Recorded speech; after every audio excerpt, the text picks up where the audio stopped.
2 মিনিটে জেনে নিন পশ্চিমবঙ্গ, ভারত ও বিশ্বের সেরা 10টি খবর এবং একটি টিপস। 11 মের পশ্চিমবঙ্গের খবর। শুভেন্দু অধিকারীর ঘনিষ্ঠ এক সহযোগী খুনের ঘটনায় উত্তরপ্রদেশ ও বিহার থেকে 3 সন্দেহভাজনকে গ্রেপ্তার করেছে পুলিশ। টোল প্লাজায় করা একটি ইউপিআই পেমেন্ট তদন্তে বড় সূত্র দেয়। বিধানসভা নির্বাচনে তৃণমূলের ভরাডুবির পর রাজনৈতিক মহলে এবার আইপ্যাককে দায়ী করা হচ্ছে। কৌশলগত ভুল নিয়েই জোর চর্চা শুরু হয়েছে। 11 মে নতুন সরকারের প্রথম মন্ত্রিসভার বৈঠকে সভাপতিত্ব করবেন মুখ্যমন্ত্রী শুভেন্দু অধিকারী। প্রশাসনে একাধিক গুরুত্বপূর্ণ সিদ্ধান্তের সম্ভাবনা রয়েছে। দিলীপ ঘোষ অভিযোগ করেছেন, বিজেপি মাছ খাওয়া বন্ধ করতে চায়।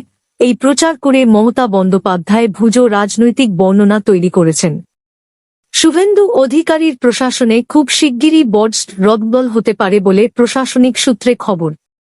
এবার জাতীয় ও আন্তর্জাতিক খবর। কেন্দ্র সরকার জানিয়েছে, আগামী 1 জুলাই থেকে ভবগ্রাম-জি আইন চালু হতে পারে এবং এনজিএনরেগা বাতিলের সিদ্ধান্ত নিয়েও আলোচনা চলছে। তামিলনাড়ুতে ট্রান্সফরমার কেনাকাটায় সিবিআই তদন্তের নির্দেশে হস্তক্ষেপ করতে অস্বীকার করেছে সুপ্রিম কোর্ট। এক অনুষ্ঠানে প্রধানমন্ত্রী বলেন, আক্রমণকারীরা ভারতের আত্মাকে ভাঙতে পারেনি, সনাতন সংস্কৃতি আজও দেশের চেতনায় জীবন্ত। কেরালায় কংগ্রেসের মুখ্যমন্ত্রী নির্বাচন ঘিরে চলা টানাপোড়েনে এবার সরাসরি রাজনৈতিক আক্রমণে নেমেছে বিজেপি। জম্মু কাশ্মীরের প্রাক্তন মুখ্যমন্ত্রী মেহবুবা মুফতির এক্স অ্যাকাউন্ট সাময়িকভাবে ব্লক করা হয়েছে।